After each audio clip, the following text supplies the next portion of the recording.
येईल न येईल त्याला दोष कीर्तन करायचं. आता हे स्टँड माईक जर वजा केला, हे स्टँड लई लई 1200 रुपयाला येते, याच्यापेक्षा 1 रुपया लागत नाही. 1 रुपयाला 1200च्या आत. उल्हासनगरला 150लाच मिळतं, माझ्याकडे नंबर आहे. पण येताना जपून यावं लागतं. मग हे 1000-1200चं स्टँड परीक्षाला लागलं. परीश लोखंडाचं काय करतो? सोनं करतो.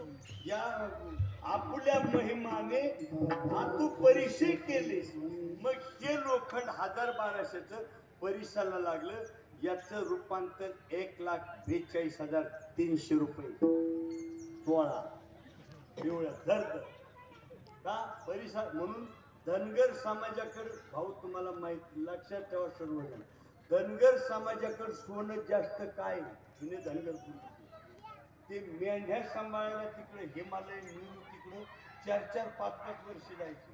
आणि मेंढ्याच्या पायात लोखंड बांधायचं असं, त्या मेंढीला चालता येईल असं तिकडं परीस आहेत.